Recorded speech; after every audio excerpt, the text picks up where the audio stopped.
Hello नमस्कार दोस्तों, स्वागत है आपका अपने YouTube channel study with philosopher बाबा में, जिसमें हमने कल क्लास 6 की पॉलिटी की एनसीईआरटी समाप्त कर ली थी। आज हम शुरुआत करने वाले हैं क्लास 7 की एनसीईआरटी से, जिसका पहला चैप्टर है समानता यानी इक्वालिटी। तो हम भारत के बारे में जानते हैं कि भारत एक लोकतांत्रिक देश है और हमने क्लास 6 के एनसीईआरटी में यह भी पढ़ा था कि लोकतांत्रिक सरकार के मुख्य तत्व क्या होते हैं, जैसे कि उसमें लोगों की भागीदारी, संघर्षों का शांतिपूर्ण समाधान, समानता और न्याय। समानता लोकतंत्र की मुख्य विशेषता है और इसकी कार्यप्रणाली के सभी पहलुओं को प्रभावित करती है। और हम इस चैप्टर में समानता के बारे में ही पढ़ेंगे और यह जानने की कोशिश करेंगे कि लोकतंत्र के लिए यह आवश्यक क्यों है और भारत में सब समान है या नहीं, हम ये भी जानने की कोशिश करेंगे। तो ये देखिए, एनसीईआरटी में ऑथर ने हमें एक चित्र दिया है जिसमें चुनाव के दिन दो औरतें हैं, कांता और उसके दोस्त सुजाता, वोट डालने की बारी का इंतजार कर रही हैं।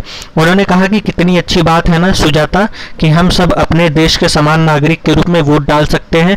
जैन साहब भी हमारे साथ इसी लाइन में खड़े हैं। तो सुजाता ने कहा हाँ बिल्कुल। इसका मतलब यह है कि भारत जब आज़ाद हुआ 1947 में, तो भारत के आज़ादी के बाद से ही हमारे यहाँ पे सार्वभौमिक वयस्क मताधिकार की व्यवस्था लागू कर दी गई थी, जिससे सभी लोग समान रूप से वोट डाल सकते थे। इसमें देखिए, महिलाएं भी पुरुषों के बराबर खड़ी होकर के अपना वोट डाल सकती हैं। और जैसा कि इस चित्र में दिखाया है, वो हमें यही समझाने की कोशिश कर रहा है कि महिलाएं जो हैं, महिलाओं पुरुषों में कोई भेदभाव नहीं है और ये लोग एक साथ खड़े होकर वोट डाल सकते हैं। तो इसी तरह से इसमें क्या है, कुछ काले होंगे, कुछ गोरे होंगे, कुछ अलग जाति के होंगे, कुछ अलग धर्म के होंगे, और इसी लाइन में लग कर के वो वोट डालने की कोशिश कर रहे हैं और वो डाल रहे हैं। तो मतलब ये समानता की ओर इशारा करता है। अब हम बात करते हैं मताधिकार की समानता। तो भारत जैसे एक लोकतांत्रिक देश में वयस्कों का मत देने का अधिकार है, चाहे उनका धर्म कोई भी हो, शिक्षा का स्तर या जाति कुछ भी हो, वो गरीब हो या अमीर। इससे हमने पिछले क्लास 6 के चैप्टर में सार्वभौमिक वयस्क मताधिकार के बारे में पढ़ा था और इसे ही हम सार्वभौमिक वयस्क मताधिकार कहते हैं और यह सभी लोकतंत्रों का आवश्यक पहलू है। सार्वभौमिक वयस्क मताधिकार का विचार समानता के विचार पर आधारित है, क्योंकि यह घोषित करता है कि देश का वयस्क स्त्री या पुरुष, चाहे उसका आर्थिक स्तर या जाति कुछ भी क्यों ना हो, वो वोट देने का अधिकार है। तो हमने जब पिछले क्लास 6 के एनसीईआरटी में पढ़ा था, तो हमने महात्मा गांधी का एक स्टेटमेंट पढ़ा था कि आज़ादी से पहले वोट देने का अधिकार सिर्फ उनको था जिनके पास पैसा होता था, जो शिक्षित होते थे, और वो ही वोट डाल सकते थे, और स्पेशली पुरुष। तो महात्मा गांधी ने एक स्टेटमेंट दिया था कि मुझे ये देखकर दुख होता है कि समाज में, भारत देश जैसे देश में वोट देने का अधिकार उन लोगों को है जिनके पास शिक्षा है और अमीर है और उनके पास अकूट संपत्ति है, और उनका क्या, जो गरीब परिवार में पले बढ़े हैं, जो पैदा हुए हैं, उनके पास शिक्षा का अभाव है और उनके पास संपत्ति नहीं है, तो क्या वो वोट देने के अधिकारी नहीं है। तो इसी को ध्यान में रखकर जब भारत आज़ाद हुआ और हमारे संविधान का निर्माण हुआ, तो हमारे यहाँ पर सार्वभौमिक वयस्क मताधिकार का कॉन्सेप्ट जोड़ा गया, जिससे सभी महिलाएं पुरुषों के बराबर खड़ी होकर के अपना वोट दे सकती हैं और यह अधिकार रख सकती हैं। तो अब क्या है कि सरकारी अस्पताल के, अब देखो यहाँ पर एक और बात इस कहानी के थ्रू समझाने की कोशिश करी गई है। कहानी आप एनसीईआरटी में पढ़ लेना। वैसे इस कहानी में समझाया गया है कि समानता भले ही संविधान के तौर पर कह दिया गया हो, पर हमारे असमानता देखने को मिलती है, क्योंकि कांता जो है, जो कि वोट डालने के लिए उत्सुक थी, वोट डालने के लिए खड़ी थी, उसकी बेटी बीमार हो जाती है और उसको अस्पताल जाना पड़ता है। अस्पताल में भर्ती कराने के लिए उसको लाइन का सामना करना पड़ता है, जिसमें सुबह से लाइन लगी हुई थी सरकारी अस्पताल में, और उस लाइन में जो लोग लगे थे वो अधिकांश लोग गरीब थे, लेकिन जो अमीर परिवार से थे उन लोगों को लाइन में नहीं लगना पड़ रहा था और वो सीधे जाकर के अपने बच्चों का इलाज करवा पा रहे थे। तो ये एक असमानता हमें देखने को मिलती है आर्थिक रूप से। अब हम बात करते हैं भारत में अन्य प्रकार की असमानताओं के बारे में। तो जो भारतीय लोकतंत्र में रहते हैं और जिन्हें मताधिकार प्राप्त है, यानी वोट देने का अधिकार मिला हुआ है, लेकिन जिनका दैनिक जीवन और कार्य करने की स्थितियां समानता से बहुत दूर है, निर्धन होने के अतिरिक्त भारत में लोगों को अन्य अनेक कारणों से भी असमानता का सामना करना पड़ता है। इसका आशय हम दो कहानियों को पढ़कर समझेंगे। ये दोनों ही वास्तविक घटनाओं पर आधारित और भारत में होने वाली विभिन्न प्रकार की समानताओं पर प्रकाश डालती हैं। तो ऑथर ने हमें दो रियल एग्जाम्पल देके हमें जो असमानता है इसके बारे में समझाने की कोशिश करी है। तो हम बात करते हैं असमानता के बारे में। तो पहले भारत में सामान्यतः जो प्रचलित असमानताओं में से एक है वो है जातिगत व्यवस्था। यदि आप ग्रामीण भारत में रहते हैं तो जातिगत पहचान का अनुभव शायद बहुत छोटी आयु में हो ही जाता है। यदि आप भारत के शहरी क्षेत्रों में रहते हो तो शायद यह सोचेंगे कि लोग जब जात पात में विश्वास नहीं करते, परंतु अगर एक समाचार पत्र का यहाँ पर एक कटिंग दिया हुआ है और उसमें बताया गया है कि वैवाहिक विज्ञापन के कॉलम को देखें तो आप पाएंगे कि उच्च शिक्षा प्राप्त शहरी भारतीय के दिमाग में भी जाति कितनी महत्वपूर्ण है। आपने देखा होगा कि शहरों में मतलब सो कॉल्ड सिटीज में लोग कहते हुए आपको मिल जाएंगे कि हम तो एजुकेटेड लोग हैं, जात पात में विश्वास नहीं करते हैं, और ये सब गांवों का मसला है, गांवों में लोग जात पात पे विश्वास करते हैं, वहीं पर ये प्रथा चली आ रही है, लेकिन शहरों में ये प्रथा खत्म हो गई है, हम लोग तो वेल एजुकेटेड हैं, हम जात पात में विश्वास नहीं करते। तो अब इस एक अखबार की, आपने अखबार तो आप डेली पढ़ते होंगे, तो उसमें एक क्लासिफाइड कॉलम होता है जिसमें वर वधू के लिए एक विज्ञापन दिया होता है। शहरों की बात हो रही है, उसमें क्या लिखा होता है, जाति का नाम Kurmi, Kshatriya, 26/5/4, BSc, microbio, MSc biotech, BEd, assistant professor, private college हेतु सजातीय वर चाहिए, मतलब इनको कुर्मी जाति का ही वर चाहिए। ब्राह्मण, जिजौदिया, बुंदेलखंडी ब्राह्मण, ध्रुव कौशल गोत्र, 30/5 गौर वर्ण यानी गोरा वर्ण, एमए 3 विषयों में एवं अन्य डिप्लोमा कोर्स कन्या है तो वर चाहिए सर्व ब्राह्मण मान्य, मतलब यहाँ पर भी ब्राह्मण।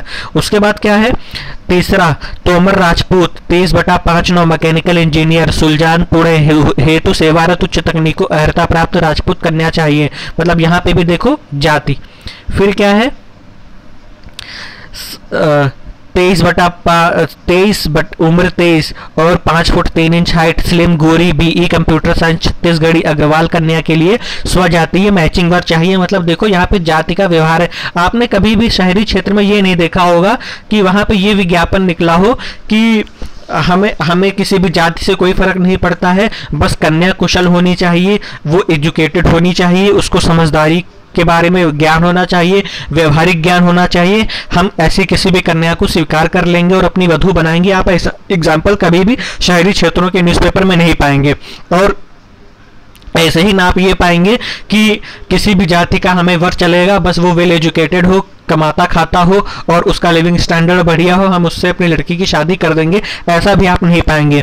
और इसी का फायदा जो है, अब देखो जैसे कि आपने पढ़ा स्लिम गोरी, अब इसी का फायदा क्या है, विज्ञापन वाले उठाते हैं, न्यूज़ चैनल वाले उठाते हैं, टीवी चैनल वाले उठाते हैं। वो क्या कहते हैं कि उसमें आपने ऐड देखा होगा, उसमें एक लड़की आती है, वो कहती है कि मेरा काला रंग होने की वजह से मैं अपना आत्मसम्मान खो चुकी थी और आत्मसम्मान खो जाने के कारण कोई मुझ पर ध्यान नहीं दे रहा था। फिर उसमें यामी गौतम टाइप की गोरी सी एक हीरोइन आती है और वो कहती है ये लो फेयर एंड लवली लगाओ, और 21 दिनों बाद उसमें दिखाते हैं कि पैरामीटर देते हैं और 21 दिन बाद वो लड़की गोरी हो जाती है और उसका आत्मविश्वास लौट आता है, और वो जब सड़कों पर निकलती है तो लोग उसको देखने के लिए फोटो खींचने लगते हैं और उसके पास जाके प्रपोजल लेके जाते हैं। और जैसे ही लड़की अपने ऑफिस में पहुंचती है तो उसका मैनेजर स्वयं आता है, उसकी कंपनी का मालिक स्वयं आता है और कहता है कि ये लो मैनेजर की सीट तुम्हें मुफ्त में हम दे रहे हैं। इसी तरह लड़कों के साथ क्या होता है, आपने ऐड देखा होगा फेयर एंड हैंडसम का, उसमें क्या होता है कि लड़का कहता है कि लड़कियां मेरी तरफ अट्रैक्ट नहीं होती, मेरा सावना रंग होने के कारण मैं भी अपना आत्मविश्वास खो चुका था, मुझ में सेल्फ कॉन्फिडेंस की कमी है।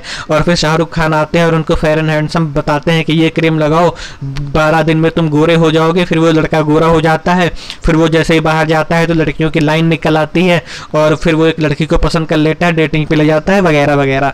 इसी तरह से आपने देखा होगा डीओ के भी, अब डीओ का भी कॉन्सेप्ट बहुत ज़्यादा है चलन में इंडिया में।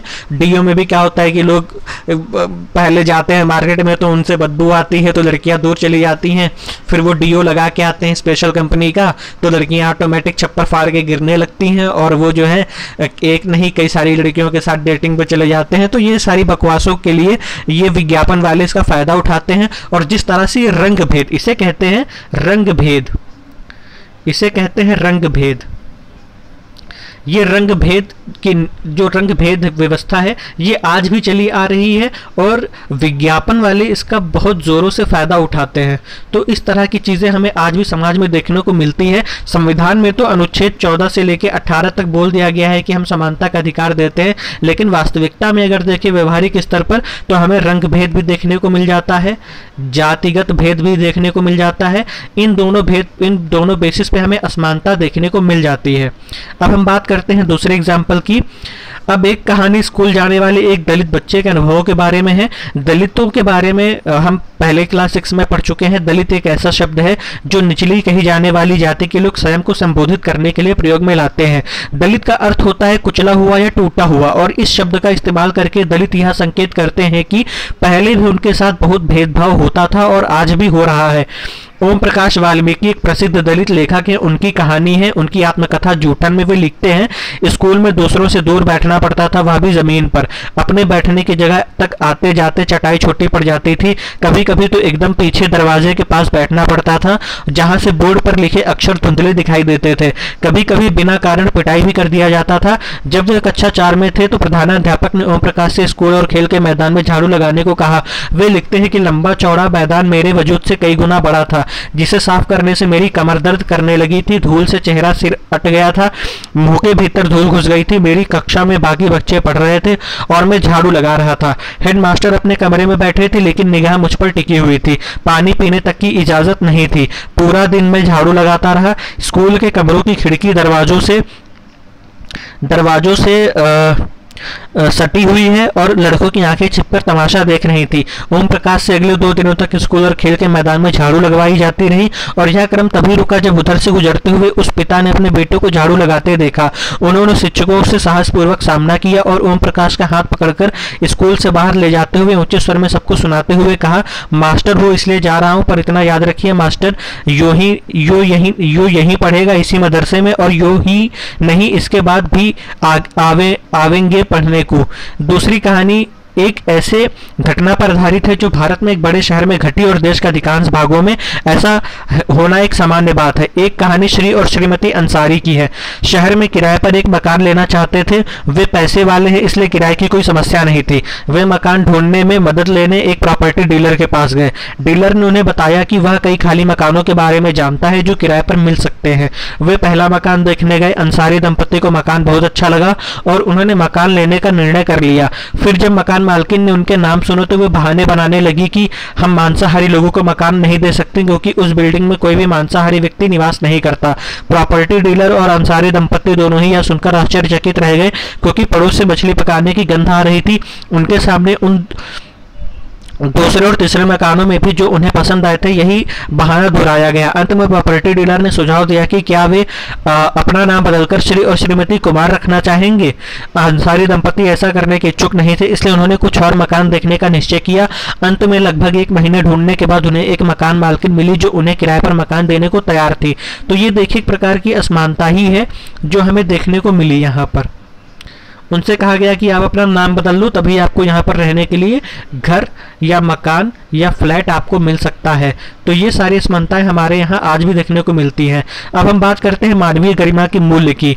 तो कुछ लोगों के साथ असमानता का व्यवहार इस कारण होता है कि उनका जन्म किस जाति, लिंग या धर्म में हुआ और वे उच्च वर्ग के हैं या मध्यम या निम्न वर्ग के। ओम प्रकाश वाल्मीकि और अंसारी परिवार के साथ असमानता का व्यवहार जातिगत और धर्मगत कारणों से हुआ। अब यहाँ पर ऑथर ने एक मूवी का सीन लिया है। यह है दीवार मूवी जो कि अमिताभ बच्चन की मूवी थी। इस सीन में यह दिखाया गया है कि ये 2 अमीर आदमी जो हैं इस लड़के के पास आते हैं बूट पॉलिश करवाने के लिए। जब बूट पॉलिश हो जाता है तो ये लोग जो है उसके सामने पैसा फेंक देते हैं। तो ये लड़का खड़ा होता है और कहता है कि मैं गिरे हुए पैसे नहीं लेता। तो फिर अंत में उनको उस लड़के के आत्मसम्मान के आगे झुकना पड़ता है और उनको पैसे उठाकर उस बच्चे को देना पड़ता है, और फिर क्या है उनको देना पड़ता है। तो अब क्या है, यहीं पर ये चीज दिखाई गई है। भारतीय संविधान सब व्यक्तियों को समान मानता है। इसका अर्थ है कि देश के व्यक्ति चाहे वे पुरुष हो या स्त्री, किसी भी जाति, धर्म, शैक्षिक और आर्थिक पृष्ठभूमि से संबंध रखते हो, वे सब समान माने जाएंगे। लेकिन इसके बाद भी हम यहाँ नहीं कह सकते कि असमानता खत्म हो गई है, यह खत्म नहीं हुई है। लेकिन फिर भी अब ये देखिए 1975 में बनी दीवार फिल्म में जूते पॉलिश करने वाला एक लड़का फेंक कर दिए गए पैसे को उठाने से इनकार कर देता है। वह मानता है कि उसके काम की भी गरिमा है और उसे उसका भुगतान आदर के साथ किया जाना चाहिए। तो यहाँ पर ऑथर बताने की कोशिश कर रहे हैं कि आत्मविश्वास जो है ना ही काले होने से आता है, ना ही गोरे होने से आता है, वो आता है आपकी क्वालिटी से, वो आता है आपकी क्वालिटी से, आपके काम करने की क्षमता से, आपकी इफिशियंसी से। ना कि आप कोई क्रीम लगा लो तो गोरे हो जाओगे, आपका आत्मसम्मान आ जाएगा, या फिर आप डीओ लगा लोगे तो आपका आत्मसम्मान वापस आ जाएगा।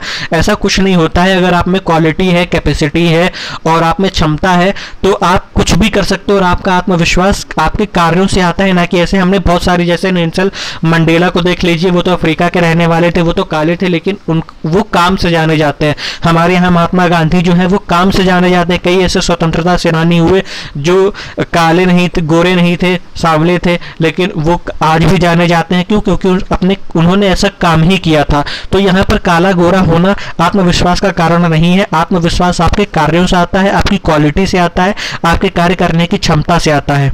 तो यहाँ पर क्या है कि लेकिन फिर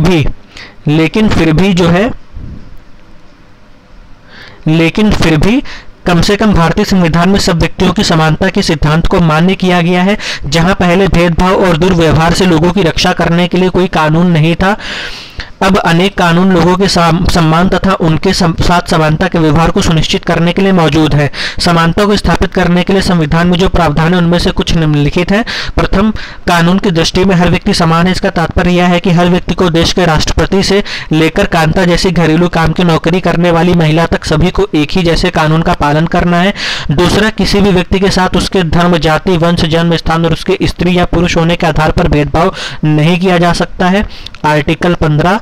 उसके बाद तीसरा, किसी व्यक्ति सार्वजनिक स्थानों पर, कोई भी व्यक्ति सार्वजनिक स्थानों पर जा सकता है जिनमें खेल के मैदान, होटल, दुकानें और बाजार आदि सम्मिलित हैं। सब लोग सार्वजनिक कुओं, सड़कों और नहाने के घाटों का उपयोग कर सकते हैं। चौथा, अस्पृश्यता का उन्मूलन कर दिया गया, आर्टिकल 17। उसके बाद क्या है, शासन ने संविधान द्वारा मान्य किए गए समानता के अधिकार को दो तरह से लागू किया है। पहला, कानून के द्वारा और दूसरा सरकार की योजनाओं व कार्यक्रमों द्वारा। सुविधाहीन समाज की मदद करके भारत में एक ऐसे अनेक कानून हैं जो व्यक्ति के समान व्यवहार प्राप्त करने के अधिकार की रक्षा करते हैं। कानून के साथ साथ सरकार ने उन समुदायों जिनके साथ सैकड़ों वर्षों तक असमानता का व्यवहार हुआ है, उनका जीवन सुधारने के लिए अनेक कार्यक्रम और योजनाएं लागू की हैं। ये योजनाएं यह सुनिश्चित करने के लिए चलाई गई हैं कि जिन लोगों को अतीत में अवसर नहीं मिले, अब उन्हें अधिक अवसर प्राप्त हों। इस दिशा में सरकार द्वारा उठाया गया एक कदम है मध्याह्न भोजन की व्यवस्था, यानी मिड डे मील की योजना। अब इसने किस तरह से भेदभाव को मिटाया? तो इस कार्यक्रम के अंतर्गत सभी सरकारी प्राथमिक स्कूलों के बच्चों को दोपहर का भोजन स्कूल द्वारा दिया जाता है। यह योजना भारत में सर्वप्रथम तमिलनाडु राज्य में प्रारंभ की गई और 2001 में उच्चतम न्यायालय ने सभी राज्य सरकारों को इसे अपनाने, स्कूलों में 6 माह के अंदर आरंभ करने के निर्देश दिए। इस कार्यक्रम के काफी सकारात्मक प्रभाव हुए। अब हम वो देखते हैं। एग्जाम्पल के लिए, दोपहर का भोजन मिलने के कारण गरीब बच्चों ने अधिक संख्या में स्कूल में प्रवेश लेना शुरू किया और नियमित रूप से स्कूल जाना शुरू कर दिया। और जो टीचर हैं वो बताते हैं कि पहले बच्चा खाना खाने घर जाते थे और फिर वापस स्कूल लौटते ही नहीं थे, परंतु अब क्या है, जब से स्कूल में मिड डे मील योजना चालू हुई है उनकी उपस्थिति में सुधार आया है। तो माताएं जिन्हें अपना काम छोड़कर दोपहर को बच्चों को खाना खिलाने घर आना पड़ता था, अब उन्हें ऐसा नहीं करना पड़ता है। इस कार्यक्रम से जातिगत पूर्वाग्रहों को कम करने में भी सहायता मिली है, क्योंकि स्कूल में निम्न व उच्च जाति के बच्चे साथ साथ भोजन करते हैं और कुछ स्थानों पर तो भोजन पकाने के लिए दलित महिलाओं को काम पर रखा गया है। पहले क्या होता था, दलितों को बहुत ही निचली जाति का माना जाता था। अगर उनकी परछाई तक पड़ जाती थी तो बड़े उच्च वर्ग के लोग कहते थे हम तो अपवित्र हो गए और अब हम इन्हें छू नहीं सकते, हमें नहाना पड़ेगा, ये वो दुनिया की नौटंकी चलती थी। तो मध्याह्न भोजन कार्यक्रम ने निर्धन विद्यार्थियों की भूख मिटाने में भी सहायता की है, जो प्रायः खाली पेट स्कूल जाते हैं और इस कारण पढ़ाई पर ध्यान केंद्रित नहीं कर पाते। और इसी मिड डे मील योजना ने लैंगिक असमानता को भी दूर किया है। लैंगिक असमानता को भी दूर किया गया। पहले माना जाता था कि लड़कियां जो है एजुकेशन के लिए नहीं बनी है, वो घर का कामकाज संभालेंगी, लेकिन मिड डे मील योजना से क्या हुआ कि अब लड़कियां भी स्कूल जाने लगी। अब क्या है, अब यहाँ पर क्या है, यहाँ पर एक स्टेटमेंट है अम्बेडकर द्वारा दिया गया है आत्मसम्मान के ऊपर। अगर आप एस्से में या जीएस पेपर 1 सोसाइटी में और जीएस पेपर 2 में अगर आप कोट करना चाहे तो जो एनसीईआरटी की जो लाइंस हैं उनको बहुत ही ऑथेंटिक माना जाता है और आपको नंबर भी मिलेंगे अगर आप एस्से में इन लाइनों को, इन कथनों को, इन स्टेटमेंट्स को यूज करते हैं। अम्बेडकर ने कहा था अपने आत्मसम्मान को दांव पर लगाकर जीवित रहना अशोभनीय है। आत्मसम्मान जीवन का सबसे जरूरी हिस्सा है, इसके बिना व्यक्ति नगण्य है, मतलब कुछ भी नहीं है। आत्मसम्मान के साथ जीवन बिताने के लिए व्यक्ति को कठिनाइयों पर विजय प्राप्त करनी होती है। केवल कठिन और निरंतर संघर्ष से ही व्यक्ति बल, विश्वास और मान्यता प्राप्त कर सकता है। और मनुष्य नाशवान है, हर व्यक्ति को किसी न किसी दिन मरना है, परंतु व्यक्ति को यह संकल्प लेना चाहिए कि वह अपने जीवन का बलिदान आत्मसम्मान के उच्च आदर्शों को विकसित करने और अपने मानव जीवन को बेहतर बनाने में करेगा। किसी साहसी व्यक्ति के लिए आत्मसम्मान रहित जीवन जीने से अधिक अशोभनीय और कुछ भी नहीं है। ये अम्बेडकर का स्टेटमेंट है। अब क्या है, दृष्टिकोण में बहुत धीरे धीरे परिवर्तन आता है। यद्यपि लोग यह जानते हैं कि भेदभाव का व्यवहार कानून के विरुद्ध है, फिर भी वे जाति, धर्म, अपंगत आर्थिक स्थिति और महिला होने के आधार पर लोगों से असमानता का व्यवहार करते हैं। वर्तमान दृष्टिकोण को बदलना तभी संभव है जब लोग यह विश्वास करने लगे कि कोई भी कमतर नहीं है और हर व्यक्ति सम्मानजनक व्यवहार का अधिकारी है। प्रजातंत्रीय समाज में समानता स्थापित करना एक सतत संघर्ष है जिसमें व्यक्तियों और विभिन्न समाजों को सहयोग देना है। और अब हम बात करते हैं अन्य लोकतंत्रों में समानता के मुद्दे। अब हम बात करते हैं कि क्या भारतीय लोकतंत्र ही ऐसा है जहां समानता का अस्तित्व है और जहां समानता के लिए संघर्ष जारी है। सच तो यह है कि संसार के अधिकांश लोकतांत्रिक देशों में समानता के मुद्दे पर विशेष रूप से संघर्ष हो रहे हैं। उदाहरण के लिए संयुक्त राज्य अमेरिका में अफ्रीकी अमेरिकन लोग जिनके पूर्वज गुलाम थे और अफ्रीका से लाए गए थे, वे आज भी अपने जीवन को मुख्य रूप से असमान बताते हैं, जबकि 1950 के अंतिम दशक में अफ्रीकी अमेरिकनों को समान अधिकार दिलाने के लिए आंदोलन हुआ था। इससे पहले अफ्रीकी अमेरिकनों के साथ संयुक्त राज्य में बहुत असमानता का व्यवहार होता था और कानून भी उन्हें समान नहीं मानता था। एग्जाम्पल के लिए बस से यात्रा करते समय उन्हें बस में पीछे बैठना पड़ता था, या जब भी कोई गोरा आदमी बैठना चाहे उन्हें अपनी सीट से उठ जाना पड़ता था। हमने क्लास 6 के एनसीईआरटी में पढ़ा था सफ्रेज मूवमेंट के बारे में। उसमें क्या हुआ था कि महिलाओं को वोट डालने का अधिकार नहीं था। तो जब प्रथम विश्व युद्ध की घटना घटित हुई तो उसमें जब पुरुषों को युद्ध में लड़ना पड़ा तो फैक्ट्री कौन चलाए, स्कूल कौन चलाए और लोगों का इलाज कौन करे, इसके लिए जब विचार होने लगा तो महिलाएं आगे आईं। और महिलाएं जब आगे आईं तो उन्होंने बेहतर प्रोडक्टिविटी के साथ काम किया और बेहतर प्रोडक्टिविटी देने के साथ उन्होंने दिखा दिया कि हम महिलाएं पुरुषों से कम नहीं हैं। तो जब उन महिलाओं का आत्मविश्वास जागा कि हम तो बेहतर प्रोडक्शन करने में भी सक्षम है और हर तरह की सुविधाएं देने में सक्षम है, तो उन्होंने वोट डालने के लिए अमेरिका में उन्होंने संघर्ष किया और पूरे यूरोपियन कंट्रीज में महिलाओं ने संघर्ष किया, अपने आप को जंजीरों में बांधा ताकि उन्हें वोट देने का अधिकार मिल सके। अमेरिका में 1920 में और अन्य देशों में 1928 में उनको वोट देने का अधिकार मिला। इसी तरह क्या हुआ था, अब यहाँ पर आप कहेंगे कि मैं जो बताने जा रहा हूँ मैं लोगों को नीचा दिखाने की कोशिश कर रहा हूँ, ऐसा नहीं, ये आपकी कॉन्सेप्ट क्लैरिटी के लिए है। पहले क्या था, जब संयुक्त राज्य अमेरिका में अफ्रीका से लोगों को गुलाम बना के लाया जाता था ताकि वो काम कर सकें, तो फिर वहाँ पर क्या हुआ, जब अफ्रीका से लोगों को गुलाम बनाकर लाया जाने लगा तो वहीं अफ्रीका के जो लोग गुलाम बनकर आए थे वो वहाँ पर बस गए और वो बसने के साथ साथ उनकी जनसंख्या में वृद्धि हुई। तो अमेरिका में दो लोगों का उदय हुआ, एक हुआ वहाँ पे दो प्रजातियाँ हो गई, एक हो गई काले रंग की और दूसरी हो गई गोरे रंग की। तो अमेरिका वाले अपने आप को गोरे कहते थे और अफ्रीका वाले काले कहते थे। तो इन लोगों के लिए क्या था, फैसिलिटीज़ में ज़मीन आसमान का अंतर था। अब वहाँ पे जो स्कूल्स थे, अफ्रीकी बच्चों के लिए जो स्कूल थे वहाँ पे टीचर नहीं होते थे, अगर होते भी थे तो वो कम पढ़े लिखे होते थे, जबकि गोरे लोगों को निजी स्कूल मिले हुए होते थे और हाई क्वालिटी के एजुकेटर्स प्रोवाइड किए जाते थे। इसी तरह उनके लिए अस्पतालों में जो सुविधा होती थी, अफ्रीकन लोगों के लिए सुविधा के नाम पर कुछ नहीं होता था और गोरों को सुविधा के नाम पर बहुत अच्छी अच्छी फैसिलिटीज दी जाती थी। इसी तरह अफ्रीकन लोगों को जो है जमीनें बंजर दी जाती थी, जिनमें कुछ भी नहीं होता था, और उच्च कोटि की जो जमीनें होती थी वो गोरे लोग अपने साथ रख लेते थे। इसी तरह उनके साथ सार्वजनिक स्थलों पर, बस स्टैंड पर, इस तरह से उनके साथ भेदभाव किया जाता था। तो यहाँ पर यही बताने की कोशिश की गई है। यहाँ पर क्या है, एक महिला का चित्र दिया हुआ है, इनका नाम है रोजा पार्क्स। यहाँ पर एक गोरा आता है, वो कहता है कि मुझे इस सीट पर बैठना है, तुम उठ जाओ। तो ये मना कर देती है, कहती हैं कि बस तो पूरी खाली पड़ी, आप किसी भी सीट पर चले जाओ। तो ये गोरा आदमी कहता है कि नहीं, मुझे आप ही की सीट पे बैठना है, आप उठ कर चली जाओ। तो ये उठने से इनकार कर देती हैं।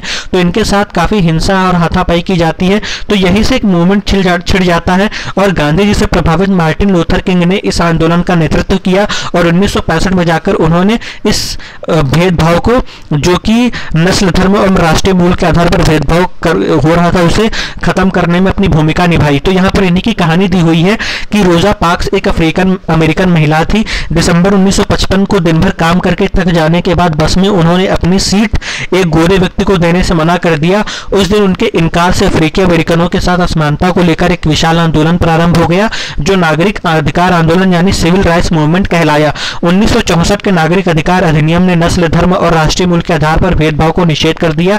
इसने यह भी कहा कि अफ्रीकी अमेरिकन बच्चों के लिए सब स्कूलों के दरवाजे खोले जाएंगे और उन्हें उन अलग स्कूलों में नहीं जाना पड़ेगा जो विशेष रूप से केवल उन्हीं के लिए खोले गए थे। इतना होने के बावजूद भी अधिकांश अफ्रीकी अमेरिकन गरीब हैं। अधिकतर अफ्रीकी अमेरिकन बच्चे केवल ऐसे सरकारी स्कूलों में प्रवेश लेने की सामर्थ्य रखते हैं जहां कम सुविधाएं और कम योग्यता वाले शिक्षक हैं, जबकि गोरे विद्यार्थी निजी स्कूलों में जाते हैं या उन क्षेत्रों में रहते हैं जहां की सरकारी स्कूलों का स्तर निजी स्कूलों जैसा ही ऊंचा है। तो यहाँ पर यही दिया हुआ है कि रोजा पार्क्स एक अफ्रीकी अमेरिकन औरत जिनकी एक विद्रोही प्रतिक्रिया ने अमेरिकी इतिहास की दिशा बदल दी। तो ये वही हमने डिस्कस किया ना, भेदभाव के रूप में जो भी हमने डिस्कस किया कि कैसे अफ्रीकी अमेरिकन के बीच भेदभाव हुआ है, तो वो हमने पहले डिस्कस कर लिया, उसी को यहाँ पे बताया गया था। अब क्या है, भारत के संविधान के अनुच्छेद 15 के अंश दिए गए हैं कि भारत ने संविधान के स्तर पर कैसे असमानता लाने की कोशिश की और असमानता को मिटाया है। तो आर्टिकल 15 कहता है कि धर्म, मूलवंश, जाति, लिंग या जन्म स्थान के आधार पर विभेद का प्रतिषेध। राज्य किसी नागरिक के विरुद्ध केवल धर्म, मूलवंश, जाति, लिंग, जन्म स्थान या इनमें से किसी के आधार पर कोई विभेद नहीं करेगा। कोई नागरिक केवल धर्म, मूलवंश, जाति, लिंग, जन्म स्थान या इनमें से किसी के आधार पर दुकानों, सार्वजनिक भोजनालयों, होटलों और सार्वजनिक मनोरंजन के स्थानों में प्रवेश या पूर्णतः या भागतः राज्य निधि में से पोषित या साधारण जनता के प्रयोग के लिए समर्पित कुआं, तालाबों, स्नान घाटों, सड़कों और सार्वजनिक समागम के स्थानों के उपयोग के संबंध में किसी भी निर्योग्यता, दायित्व, निर्बंधन या शर्त के अधीन नहीं होगा। अब हम देखते हैं लोकतंत्र की चुनौती क्या है। तो किसी भी देश को पूरी तरह से लोकतांत्रिक नहीं कहा जा सकता है। हमेशा से ही ऐसे समुदाय और व्यक्ति होते हैं जो लोकतंत्र को नए अर्थ देते हैं और अधिक से अधिक समानता लाने के लिए नए नए सवाल उठाते हैं। इसके केंद्र में वह संघर्ष है जो सब व्यक्तियों को समानता और सम्मान दिलाने का पक्षधर है। इस किताब में हम आगे पढ़ेंगे कि किस तरह समानता का प्रश्न भारतीय लोकतंत्र में हमारे दैनिक जीवन के विभिन्न पहलुओं को प्रभावित करता है, और इन अध्यायों को पढ़ते हुए हम विचार करेंगे कि क्या सब व्यक्तियों को समानता और उनके आत्मसम्मान को ऊंचा रखने की भावना को लोग स्वीकार कर रहे हैं या नहीं। अब क्या है, यहाँ पर हम लोग क्या है, जैसे भारत हो गया और भी जैसे कई अन्य देश हो गए जो लोकतांत्रिक कहलाते हैं, वो अभी पूर्ण लोकतंत्र की ओर बढ़ने की कोशिश कर रहे हैं। अभी वो पूर्ण रूप से लोकतांत्रिक नहीं कहा जा सकता उनको। भारत में गांधी जी ने जो राम राज्य की स्थापना की थी, जब तक वैसा कॉन्सेप्ट अस्तित्व में नहीं आ जाता तब तक हम कोई भी किसी भी देश को लोकतांत्रिक नहीं कह सकते पूरी तरीके से। अब यहाँ पर कुछ एनसीईआरटी में शब्दावलियां दी गई हैं, उनके बारे में हम पढ़ेंगे। तो सार्वभौमिक वयस्क मताधिकार क्या होता है? यह लोकतंत्रीय समाज का अत्यंत महत्वपूर्ण पहलू है। इसका अर्थ है कि सभी वयस्क 18 वर्ष या उससे अधिक आयु के नागरिकों को वोट देने का अधिकार है, चाहे उनकी सामाजिक या आर्थिक पृष्ठभूमि कुछ भी हो। गरिमा क्या होती है? इसका तात्पर्य अपने आप को और दूसरे व्यक्तियों को सम्मान योग्य समझने से है। संविधान क्या है? यह वह दस्तावेज है जिसमें देश की जनता व सरकार द्वारा पालन किए जाने वाले नियमों और अधिनियमों को निरूपित किया जाता है। नागरिक अधिकार आंदोलन एक आंदोलन जो संयुक्त राज्य अमेरिका में 1950 के दशक के अंत में में प्रारंभ हुआ और जिसमें अफ्रीकी अमेरिकन लोगों ने नस्लगत भेदभाव को समाप्त करने और समाज अधिकारों की मांग की, यानी समान अधिकारों की मांग की उन लोगों ने। तो इसी के साथ हमारा पहला चैप्टर समाप्त होता है जिसका नाम था इक्वालिटी यानी समानता। तो हमने देखा कि पूरे चैप्टर में किस तरह से समानता को लेकर हमारे यहाँ संघर्ष हुए, यूरोपियन कंट्रीज में कैसे संघर्ष हुए, कैसे वहाँ पे समानता आई और भेदभाव कैसे मिटा। लेकिन हम अगर वास्तविकता में देखें तो संविधान के स्तर पर तो हमें समानता का अधिकार मिल चुका है, लेकिन व्यवहारिक स्तर पर देखें तो असमानता आज भी हमारे घरों दिलों में घर किए हुए है और हम किसी न किसी स्तर पर असमानता को देखने को पाते हैं। तो इस तरह से हमने पूरे चैप्टर में इक्वालिटी के बारे में पढ़ा। अब हम मिलेंगे नेक्स्ट चैप्टर के साथ में जिसमें हम सरकार की भूमिका पढ़ेंगे स्वास्थ्य के क्षेत्र में और बाकी सार्वजनिक सेवाओं के क्षेत्र में। तो इसी के साथ आज का सेशन समाप्त करते हैं, मिलते हैं अगले सेशन में। और आप लोगों से एक रिक्वेस्ट है, जो भी study with philosopher Baba YouTube channel के रेगुलर फॉलोअर हैं और जिन्होंने इस चैनल को सब्सक्राइब नहीं किया है, प्लीज़ वो इस चैनल को सब्सक्राइब करें। और आपको अगर हमारे पढ़ाने का तरीका अच्छा लगता है तो प्लीज़ हमारे इस सेशन को लाइक शेयर करें और उन लोगों तक पहुंचाएं जो मिडिल क्लास फैमिली से आते हैं और जो बड़ी बड़ी कोचिंग्स में फीस नहीं दे सकते हैं और वो यूपीएससी या अदर स्टेट पीसीएस या अन्य प्रतियोगी परीक्षाओं की तैयारी करना चाहते हैं। उनको इस चैनल के बारे में बताकर उनकी सहायता कीजिए ताकि वो अपनी तैयारी को और मजबूती दे सकें। तो प्लीज़ जो लोग इस चैनल के रेगुलर फॉलोअर हैं, प्लीज़ जिन्होंने चैनल सब्सक्राइब नहीं किया है उस चैनल को सब्सक्राइब ज़रूर करें। तब तक के लिए धन्यवाद।